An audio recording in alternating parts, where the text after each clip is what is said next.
Welcome back to the Dynasty Life Miami podcast. I am your host, JP, coming to you live from the 305 once again here in Dade County, Florida.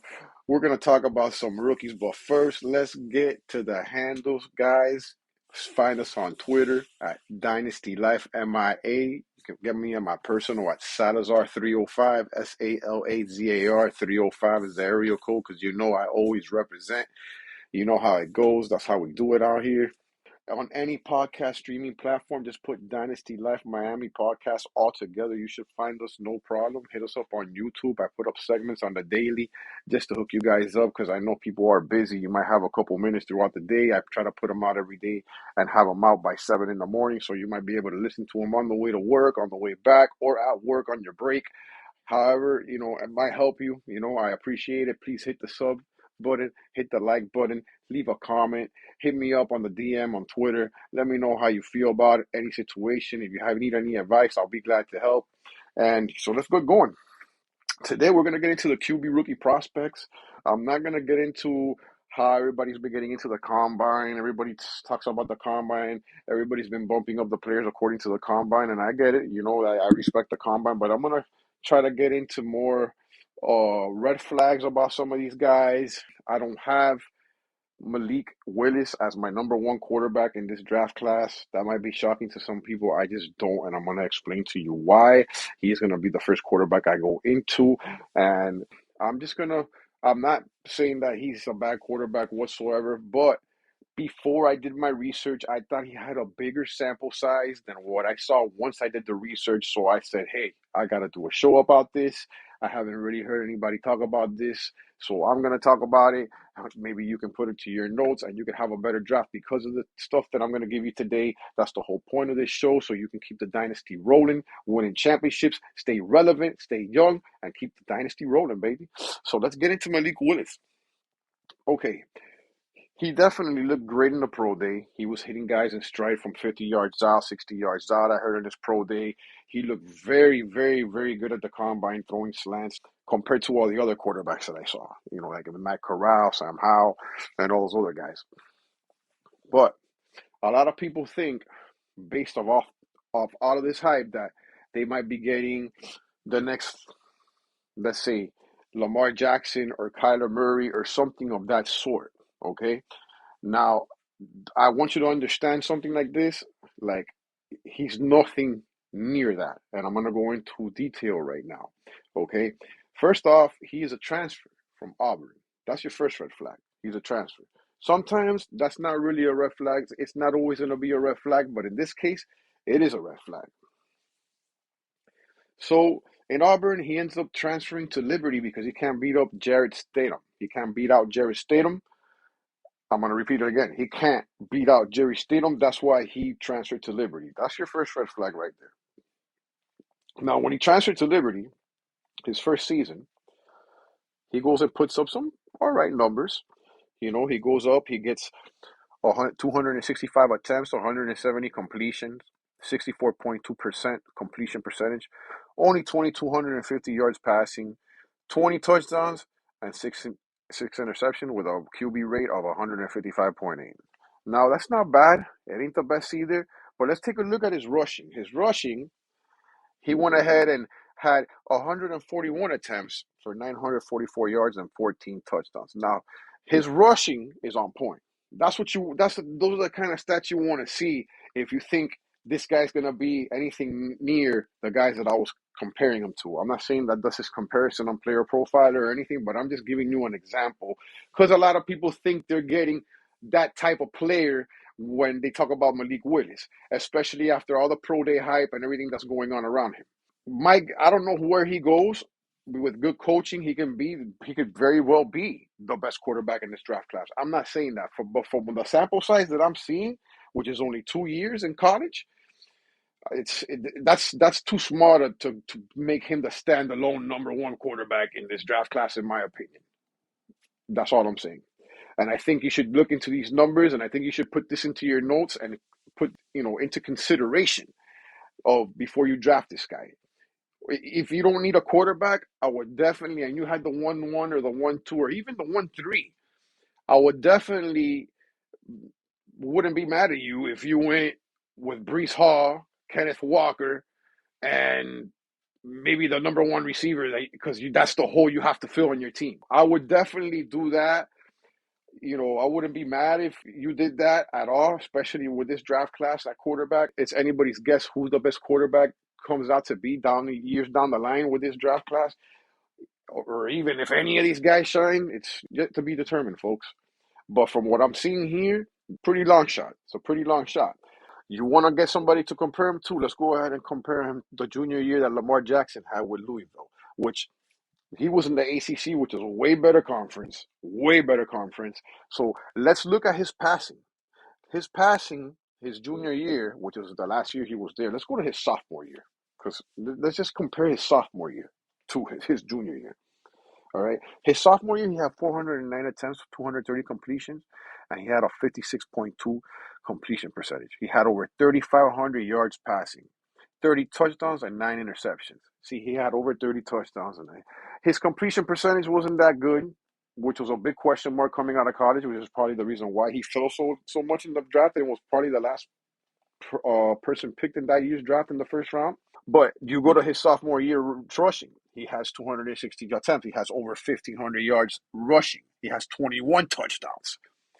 Do the comparison. Look at the stats that I just gave you. Over 1,500 yards rushing and 21 touchdowns with 260 attempts. Okay, so this is how far you're trying to of a gap you have when you're trying to compare these type of players. I'm not saying that these guys are comparable. I'm just saying you might think you're getting that type of player, and in reality, I don't want you to get blindfolded. I don't want you to get the wool pulled over your head and then, waste a pick on somebody that you really thought was going to end up panning out to be the next Lamar Jackson, Kyler Murray, etc. Something of that sort, maybe even a tier under that, but still relevant. And you waste a pick in the first round when you needed another player to fill another hole in your team. That's what you want to do. Sometimes most of the time you want to pick best player available, but sometimes in draft classes like these, you want to go after the best player possible, long term, short term, period. And you want to go with a short thing.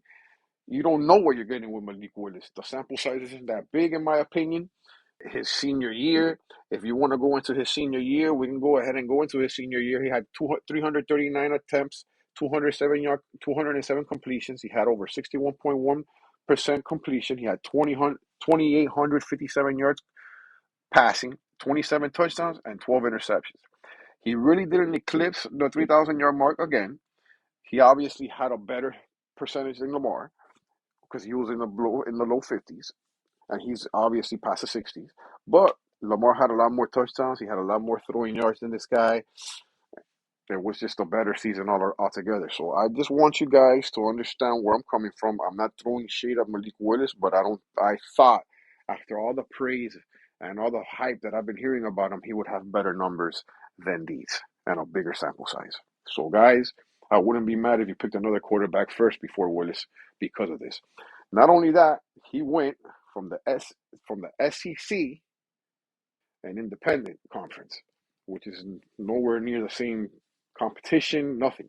So he should have been blowing, in my opinion, he should have had the Lamar Jackson numbers with all this hype surrounding him and all that in a weaker class, in a weaker conference. And I would have been a little bit more on board than I am now after seeing all this stuff. You know what I'm saying? It's tough. It's tough. Like I said, he had a great pro day. He was hitting guys in stride 50 to 60 yards out. That's awesome to see. He has a strong arm. When I saw him at the combine, he was hitting guys effortlessly. It looked like he was throwing those slants and those passes out there effortlessly. Maybe that transcends onto the field, but from a statistical standpoint, which I'm a bigger film guy than anything else, but I have to do my numbers. I have to do my research because if not, I look like a moron, like anything else in life. You have to research before you do anything.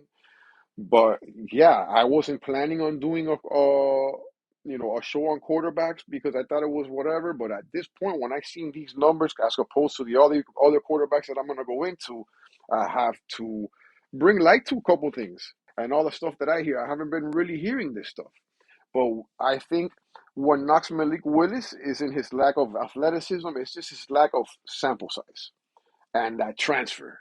Those are all red flags. Not being able to beat out Jerry Stidham in Auburn is a huge red flag for me. Not being able to throw over 3,000 yards in any of your seasons at Liberty, which is not a big conference, is a huge red flag for me.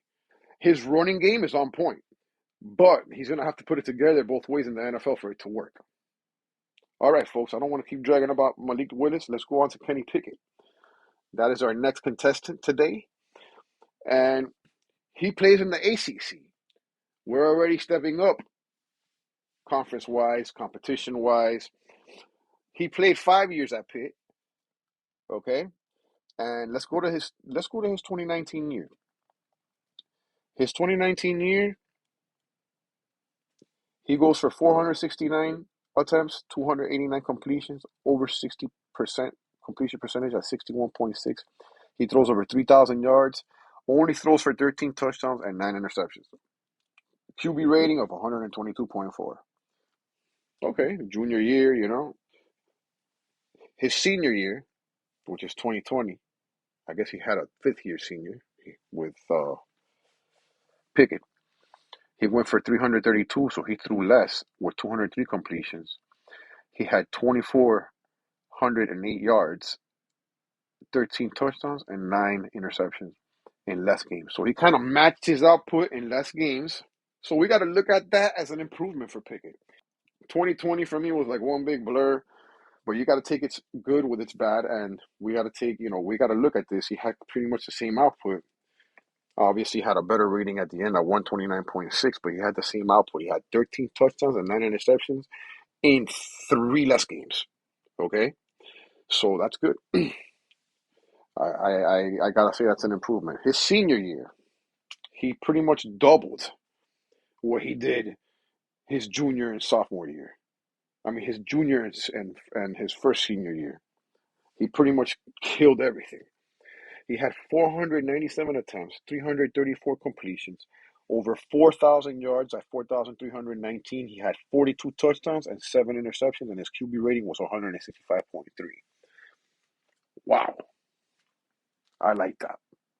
I really like that. And that's not even adding the rushing, okay? The rushing, his 2020, he had 81 attempts in 9 games for 144 yards and 8 touchdowns. And his senior year in 2021, he had 98 attempts for 233 yards and 5 touchdowns. Meaning that this kid in the red zone knows when and where to take off, which is great. That's what you want, because if he ever becomes anything in the NFL, that skill is going to automatically transcend into the field, and he's going to score you points. Not going to call him a two-way quarterback, but that's a great way for him to score points for you late in games, win championships. Who knows? In crunch times, those are the ones that you need. At the end of the day, you got to get them however you can get them. So he just nearly doubled, maybe even tripled everything that he did his junior and first senior year and his second senior year with all these stats at 497 attempts, 334 completions, 67.2% completion percentage, 4,319 yards passing, 42 touchdowns, and 7 interceptions with a QB rating of 165.3. That, folks, that's something I want to see from a top-tier quarterback in any draft in the ACC. So you cannot question his competition level at all. So I really like this. I liked what I saw, at least stat-wise, from Kenny Pickett. I think he might even go before Malik Willis in the draft. I think a couple quarterbacks might even go. After me personally seeing all this, I'm sure all the NFL execs have seen this. They got this. This is like first-hand statistical stuff, so it's like a no-brainer for them. But at least for Kenny Pickett, I mean, that last year, looking great. Over 40 touchdowns, only 7 interceptions, over 4,000 yards. I like that. Can't knock that. Next quarterback we're going to go into is good old Matt Corral. Now, this is probably the quarterback that's faced the best competition playing out of the SEC. No transfer here. He played all his years. He had 2 freshman years, but he played pretty much all of his years. 2 freshman years, a sophomore and a junior year. His sophomore year, 2020, He had 326 attempts, 231 completions, 29 touchdowns, and 14 interceptions. He had over 3,000 yards passing, and he had a 177.6 rating. Great. Love to see that. On the ground, he had 112 attempts, 506 yards rushing, and 4 touchdowns. Love that. So that's something good you want to see. His 2021 season, which is his junior season, which will be his last season, obviously, in Ole Miss, he had two, he had 386 attempts, 262 completions, 3,349 yards, 67.9 completion percentage, 20 touchdowns, and 5 interceptions, with a completion percentage, a QB rating of 155.3. Rushing, he had 152 attempts, 614 yards, and he had 11 touchdowns rushing. So this, folks, averaged over 4 yards a carry. This is something that you want to see in a quarterback. This is awesome. The only thing is his passing output kind of went down, but then again his rushing output went up. So you can basically call him a two-way threat, a possible two-way threat in the NFL, which is a way bigger sample size than Pickett had. So this guy's awesome. You know what I'm saying? He's good. We have to see if everything will transcend in the NFL. So, I mean, I'm liking this guy. I wouldn't mind if you had this guy over Malik Willis. I wouldn't be surprised if this guy gets drafted over Malik Willis. So, watch out, folks, because I got Matt Corral up there, and this is exactly why. I love his sample size. He can pass the ball. He can run. His completion percentage, his sophomore year was over 70% at 70.9, and he almost did it again in 2021 with 67.9%. You gotta love that. You gotta love that completion percentage. And then you gotta love this. You gotta love the 614 yards rushing and 11 touchdowns and an average of 4.0 a carry. I mean, in 13 games. You gotta love that. So Matt Corral for me, right now, he's looking like the number one. I'm gonna be honest with you. I'll have my rankings out soon, but he's looking like my number one right now, based off of what I'm seeing here. All right, so next, folks, we're gonna go to Sam Howell out of North Carolina, another quarterback playing out of the ACC conference. All right, his 2020 year, he had 348 attempts, 237 completions. He had 68.1% completion percentage. He had over 3,500 yards at 30,586 yards. He had over 10 yards on average. That means that he averaged over 10 yards a play. That's what you want to see. 30 TDs and 7 interceptions. Okay? This is beautiful. I love to see these numbers, especially in a sophomore year out of this guy. On his rushing, he had 92 attempts, 146 yards, 5 touchdowns in 12 games. That's not bad. I like this. I like what I'm seeing here. Let's go over to 2021, which is his junior season, which would be his final season at North Carolina. Okay.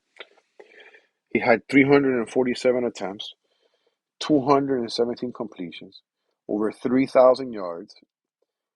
He averaged only 8.8 yards a play, had 24 touchdowns and 9 interceptions, 154.2 yards. 154.2 QB rating. So let's go over to his rushing. In his rushing, he had 183 attempts, 828 yards rushing, 11 touchdowns, 4.5 average. So you can say that Sam Howell also has the potential to become a two-way threat in the NFL. Okay, this is awesome. These are bigger sample sizes to me than what Malik Willis has. I just want you to understand, folks. I have no hate towards Malik Willis.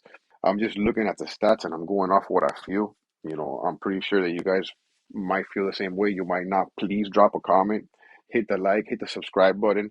Let me know how you feel. It's all for us to get better and to come to an understanding to become better and win more pots, folks. That's what it's all about, winning more pots. Taking the wife out on trips because of all the pots we're winning, man. Vacations, presents, who knows, hideaways, getaways. Hey, whatever it is that you do, if we can do it off of this, the wife's gonna love us. So we might as well get as bit of it as possible because it's football, folks. So yeah, I mean, I like Sam Howell's stats, especially his rushing stats from last year.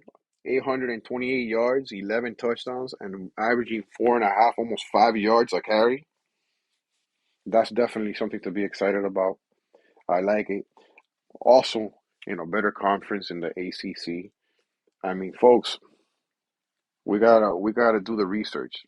And from what I'm doing right now, I mean, I don't think everybody's been putting Malik Willis in another tier. You know what I mean? And I don't think Malik Willis is in another tier. I'm not saying he's not the best quarterback. They're not in the same tier, but I don't think that they're far away from each other. I don't think they're that far away from each other as everybody's making it seem. When I hear all these podcasts and all these pro day analysis and this whole combine thing, I think they're a lot closer than what people think they are. Case in point, I wouldn't be mad if you drafted any of these guys first over any of them. Like, if you went Malik Willis first, fine. If you went Kenny Pickett first, eh. If you went Matt Corral first, fine. If you went Sam Howell first, eh. But it's not such a gap that you're like, damn, you really messed up there because it's anybody's guess. I think that landing spot's gonna matter big time when it comes to this. My rankings will probably change when the landing spots come. I'm just saying this is pre-draft, and what I got off stats and statistics from college, and what I have as sample size, this is how I feel.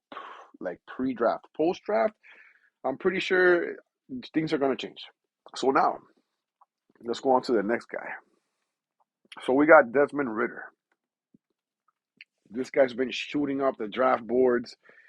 I mean, Tomlin went to visit this guy. Everybody went to go see this guy's pro day. He had a great combine for a quarterback. He's fast. To be honest with you, let's get into him. Desmond Ridder. He played in the American Conference.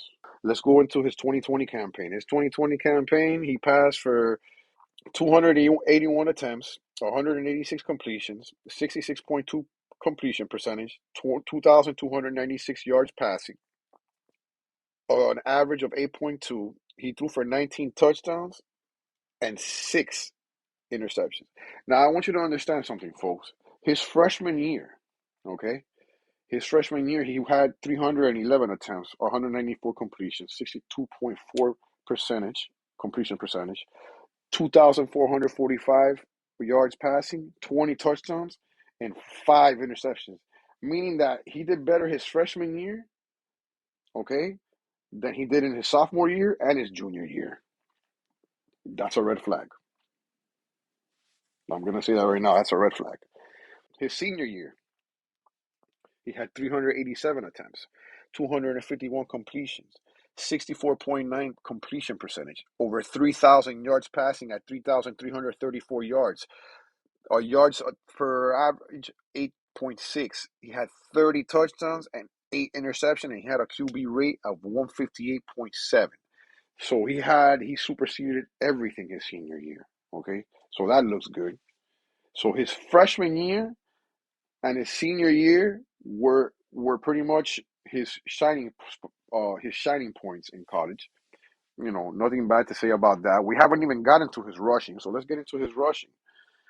So in his rushing, his 2020 campaign, his junior year, because that's what we're doing, only doing junior year. So sometimes we'll go into freshman and sophomore if we're trying to prove a point like we just did. But yeah, he had 98 attempts, 592 yards, 12 touchdowns. That's nice. He had 6.0 average per carry. So he's definitely here showing signs of being a two-way threat, possible two-way threat in the NFL. His senior year, he had 110 attempts for 355 yards. He only averaged 3.2, and he had 6 touchdowns. So he kind of went down in the rushing his senior year, but he went up in the passing. So that's fine. But he can do both, and that's what he's proving here. And I thought I was going to see this type of sample size. You see this senior year here? This senior year of 251 completions, 387 attempts, 65, almost 65% completion percentage at 64.9, over 3,000 yards and 30 touchdowns and interceptions. This is the type of production I thought I was going to see when I pulled up Malik Willis's college stats. There's something wrong here, folks. This is what I thought I was going to see at least one of the seasons. At least one. But he didn't throw over 3,000 yards in none of his seasons. And he didn't have 30 touchdowns in none of his seasons.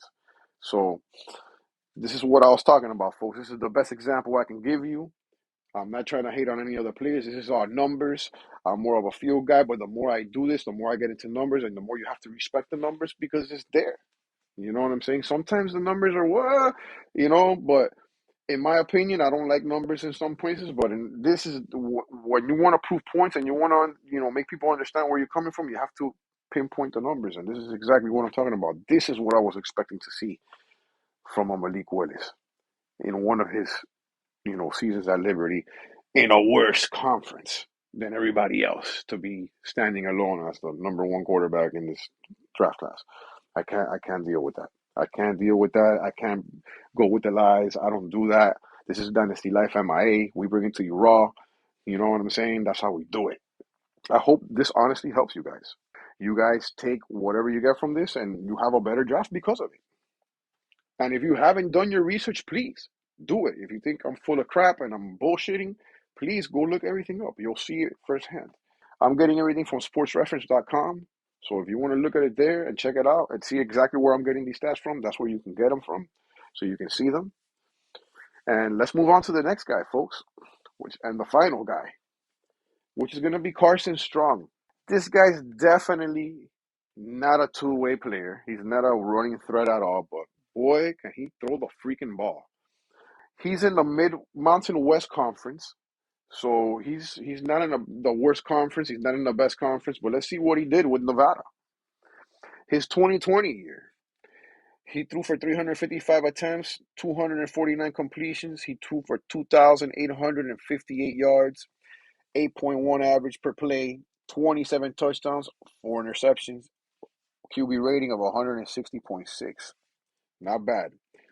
He's not a runner, I can tell you right now, because he's had 33 attempts, minus 95 yards, minus 2.9 average. So this guy is not the guy that you want if you want a quarterback running. You know what I'm saying? But this guy, you're going to be able to pick this guy in the later rounds.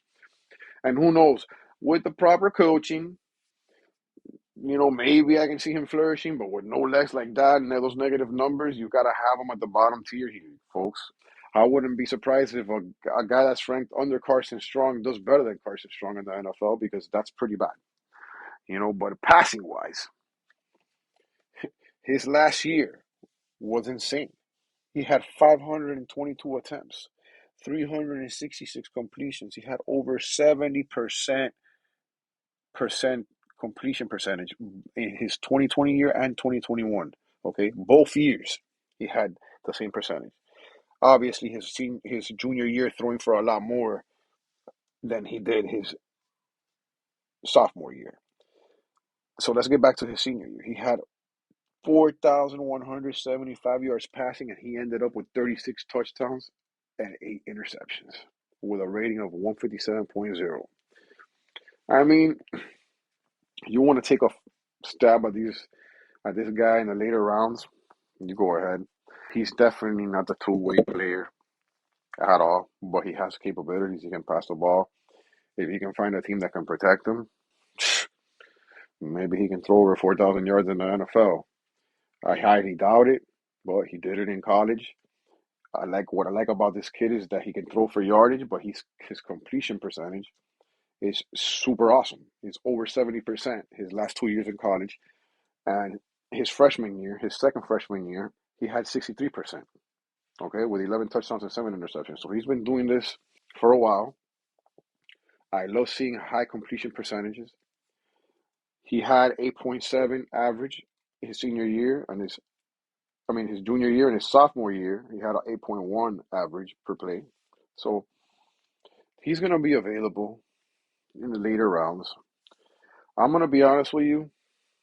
Like I said, I wouldn't be mad if any of you guys picked your first quarterback and it wasn't Malik Willis. It's going to happen in the draft. I don't believe that Malik Willis is going to be the first quarterback off the board in the draft. So if you guys do it in your rookie draft, hey, maybe you're onto something. Okay, so you heard it here first, folks. I'm gonna have Matt Corral, Sam Howell, Kenny Pickett, Desmond Ritter, Malik Willis, Carson Strong. So yeah, folks, there you pretty much have it. I mean, I'm gonna be honest with you. I think this year's draft class at quarterback is gonna be a lot of sophomore and junior guys in the NFL. I don't see a lot of these guys starting immediately in the NFL. Maybe halfway through the NFL, some of them, have maybe like progress into the season. Maybe in the fourth or fifth game, they might try them out, depending on how the team is doing. But I don't see these guys immediately making an impact. I see a lot of these guys getting a chance to start maybe year two, year three. In saying that, like I said before, I don't mind if you guys don't pick up a quarterback with the 1-1 and 1-2 and wait to pick up a Matt Corral with the 1-5 or the 1-6 or Kenny Pickett with the 1-8, 1-6, 1-7. You know what I'm saying? Because you want to take your position players first because there's not that many running backs. I mean, the draft is not as deep at running back as it is at wide receiver. You know what I'm saying? So there's a lot of ways you can play it. It's not the strongest quarterback class. Like I said, I see a lot of these guys getting their chance either halfway through the season, maybe next year, maybe the year after that. I don't see immediately people, unless bearing any injury, then, when you have injuries, things happen very fast. They might get put on before they're ready. But I see these guys coming in after their first year and making an impact more than somebody coming in right away, like a Kenneth Walker or a stud Brees Hall, and immediately getting your points. So if you got holes to fill, like I said, fill the holes. And if you can get like a Matt Corral and you have two, having to be honest with you, having two first round picks in the draft, if you got holes to fill and you need to rebuild, it's not really that bad. I can see like if you have a 1-1 or a 1-2 and you want to get, well, let's say you go Brees Hall with the 1-1 or Kenneth Walker's with the 1-2, and then you have like the 1-9, 1-8, and you have like a guy like Mike Corral sitting there. Maybe even they might even fall into the second round, folks. This is all speculation before the draft. This is pre-draft. Once the draft happens, I'll have my rankings because it's pointless to do the rankings before the draft because they're gonna change obviously after the draft. So it's like, but it just wouldn't make any sense to have that. But if you guys got position players and you guys got the 1-1s and 1-2s and you guys have three QBs already and they're fairly young and you got a pretty good fairly QB situation and you guys want to go running back, I'm not gonna be mad at you. I am really not. I don't think that this QB's class is as separated in tires as it seems to be. I don't think that they're that far apart. You know what I'm saying? I think it has a lot to do with where they go, which, like I said, that's why I'm gonna have the rankings after the fact. But as of right now, I would rather just get definitely get the Brees Halls and the Kenneth Walkers and the Drake Londons, Traylon Burks, however you want to look at it, or however you want to go about it. There's other things going on in people's teams that really don't need quarterback attention right now. And like I said, instead of getting a quarterback to go and because he's the best player available, so it seems because of all the hype, go ahead and look at all the insight that I gave you in this episode. Look it up and see for yourself. I'm just opening the rabbit hole. I could have gone a lot deeper and into scenarios, but I'm just giving you the numbers. Something's not making any sense. And yeah, Malik Willis had a great pro day. He didn't really run at the combine, but he threw a little bit and he looked good doing it. Like I said, I'm not here to hate on Malik Willis. I'm just here asking questions as to why there's so much hype around him when the sample size is so small. That's all I'm saying, folks. So yeah, folks, we were talking about a quarterback. I'll give you some pointers.